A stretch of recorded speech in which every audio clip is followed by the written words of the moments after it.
മലയാള cinema ഇൻഡസ്ട്രിയിലെ ഏതൊരു നടനും ഏതൊരു നടിക്കും എന്തിനധികം പറയും ഏതൊരു ടെക്നീഷ്യനും ചീത്തപ്പേരുണ്ടാക്കി കൊടുക്കാൻ കഴിയുന്ന ഒരേ ഒരു നടനെ ഇന്ന് മലയാള സിനിമ ഇൻഡസ്ട്രിയിലുള്ളൂ. അത് വേറെ ആരുമല്ല, വിനായകൻ.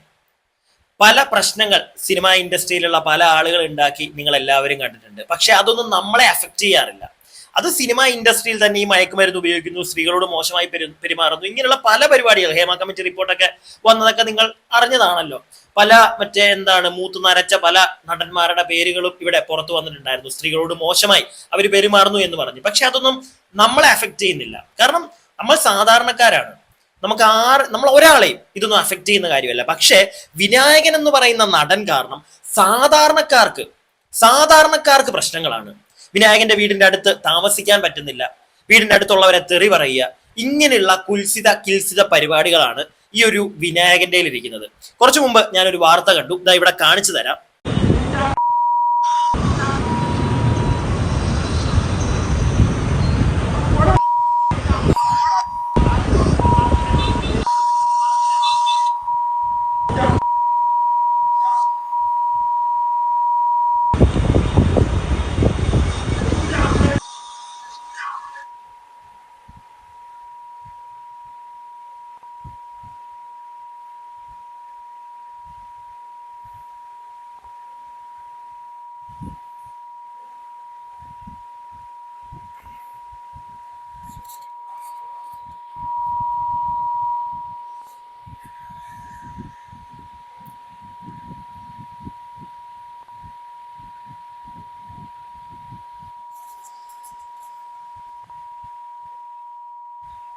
ഇത്രയും മതി. പ്രത്യേകിച്ച് പുള്ളി പറയുന്ന ഒന്നും നിങ്ങളെ ആരെയും കേൾപ്പിക്കാൻ പറ്റത്തില്ല. അതുകൊണ്ട് മൊത്തത്തിൽ ബീപ്പാണ്. 1 മിനിറ്റ് 8 സെക്കൻഡ് ഉള്ള ഒരു വീഡിയോ ആണ്.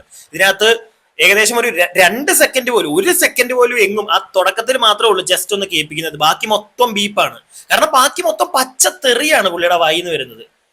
ആയിക്കോട്ടെ, പുള്ളിയുടെ എറണാകുളത്തെ ഫ്ലാറ്റാന്ന് തോന്നുന്നു. എന്താണെങ്കിലും പുള്ളിയുടെ ഫ്ലാറ്റിൽ പുള്ളിക്ക് അകത്ത് കിടന്ന് എന്തും കാണിക്കാം. ഈ ഒരു ഷഡ്ഡി പോലും ഇടാതെ ആ ബാൽക്കണി വന്ന് കിടന്ന് മറ്റുള്ളവരെ തെറിയും പറഞ്ഞ്, ഇത് സിനിമാക്കാർക്കല്ല ദ്രോഹം ഉണ്ടാക്കുന്നത്, സാധാരണക്കാർക്ക്, പുള്ളിയുടെ ആ ഒരു ബിൽഡിങ്ങിലുള്ള ജനങ്ങൾക്കാണ്, ബാക്കിയുള്ള സാധാരണക്കാർക്കാണ് ഇങ്ങേര് കാരണം പ്രശ്നം. ഒന്ന് ആലോചിച്ച്. ഇയാളെ കൊണ്ട് ഇതിനു മുമ്പ് എനിക്ക് തോന്നുന്നു കുറച്ച് മാസങ്ങൾക്ക് മുമ്പ് ഒരു പോലീസ് സ്റ്റേഷനിൽ ഇയാൾ കിടന്ന് ഒച്ച വെക്കുന്നതും പരിപാടിയൊക്കെ നിങ്ങൾ കണ്ടിട്ടുണ്ടായിരിക്കും. കണ്ടിട്ടില്ലെങ്കിൽ ഞാൻ നിങ്ങൾക്കോട് ഒന്ന് കാണിച്ചു തരാം. അവിടെ നിൽക്കുന്ന പോലീസുകാരനോട് അയാൾ സംസാരിക്കുന്ന രീതി ഒന്ന് കേട്ടെ.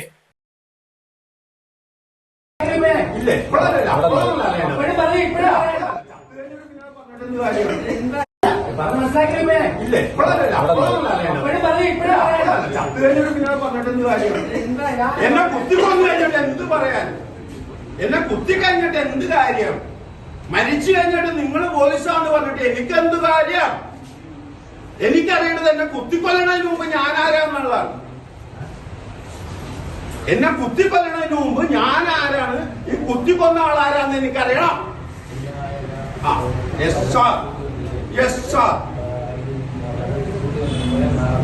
ഇല്ല, ഞാൻ തീട്ടത്തിൽ നിന്ന് ജനിച്ചവനാണ്.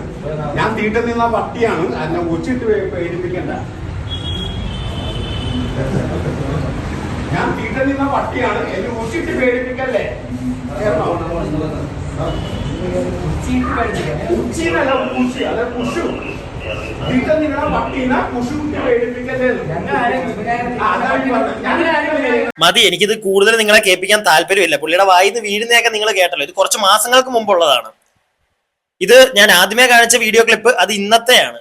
ഇന്ന് അദ്ദേഹത്തിന്റെ ഫ്ലാറ്റിൽ കിടന്ന് ചട്ടി പോലും ഇല്ലാതെ ഒരു മുണ്ടു എടുത്ത് അയാളുടെ ബാൽക്കണി ഇറങ്ങി അപ്പുറത്തെ ഫ്ലാറ്റിലെ ആൾക്കാരെ തെറിയും പറഞ്ഞ് അവിടെ കിടന്ന് കാണിക്കുന്ന ആടിക്ക് ഫിറ്റാണ്. അണ്ണൻ ആടിക്ക് ഫിറ്റ് ആയിക്കോട്ടെ. പുള്ളിയുടെ ഫ്ലാറ്റ്, പുള്ളിയുടെ വീട്, പുള്ളിക്ക് എന്ത് കാണിക്കാം.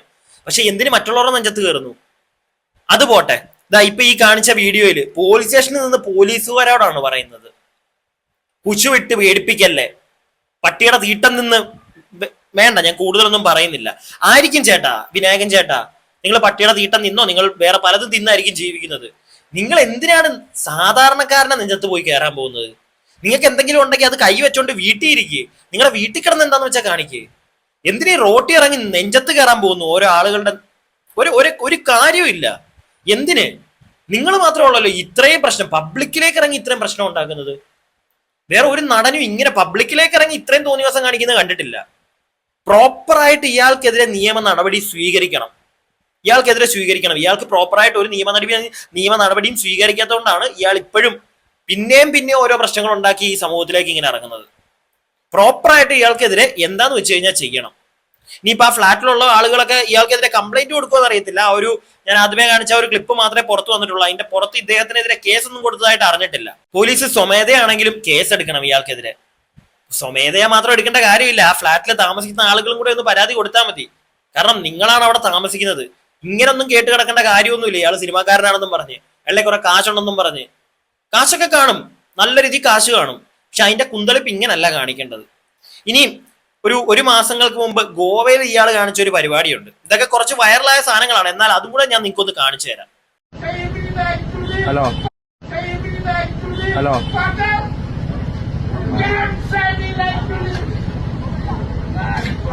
Hello homeo pharmacy homeo pharmacy മതി, കൂടുതലൊന്നും വേണ്ട. ഇത് ഗോവയിലാണ്. ഗോവയിൽ ഒരു മാസങ്ങൾക്ക് മുമ്പ് ഇയാൾ കാണിച്ച ഒരു ഷോ ആണിത്. ഇദ്ദേഹം ഇടയ്ക്കിടയ്ക്ക് ഗോവയിൽ പോവാറുണ്ട്. ഞാൻ അറിഞ്ഞത് വെച്ച്, എനിക്ക് കിട്ടിയ അറിവ് വെച്ച്, ഗോവയിൽ അഞ്ജുന എന്ന് പറയുന്ന സ്ഥലത്ത് ഇദ്ദേഹത്തിന് അഞ്ജുന ബീച്ചില് ശിവ വാലി എന്ന പേരുള്ള ഒരു പാർട്ടി ഹാപ്പനിങ് ഒരു എന്താണ് പബ് പ്ലസ് റെസ്റ്റോറന്റ് ഒക്കെ ആയിട്ടുള്ള ഒരു പ്ലേസ് ഉണ്ട്. അവിടെ കിടന്നാണെങ്കിലും താങ്കളുടെ ഇഷ്ടത്തിന് തോന്നിവാസം കാണിക്കാലോ. ഏത് തരത്തിലുള്ള തോന്നിവാസം താങ്കൾക്ക് അവിടെ കാണിക്കാലോ. അവിടെ കിടന്ന് കാണിച്ചോളൂ. എന്തിനാണ് ഈ റോട്ടിലേക്ക് ഇറങ്ങി നാട്ടുകാരെ ദ്രോഹിക്കുന്നത്? എന്താ ഇവനെയൊക്കെ പറയേണ്ടത്? നിങ്ങൾ പറ. എനിക്ക് കൂടുതൽ ഞാൻ പറഞ്ഞു കഴിഞ്ഞാൽ വല്ല വൈന്ന് തെറിയൊക്കെ വീഴും. പുള്ളി പറയുന്നതിന്റെ കുറച്ചൊക്കെ നമുക്കും പറയാൻ അറിയാം, പക്ഷെ അതൊന്നും അതിന്റെ ആവശ്യമില്ല. നിങ്ങൾ പറയൂ, എന്താണ് ഇവനെ പറയേണ്ടത്?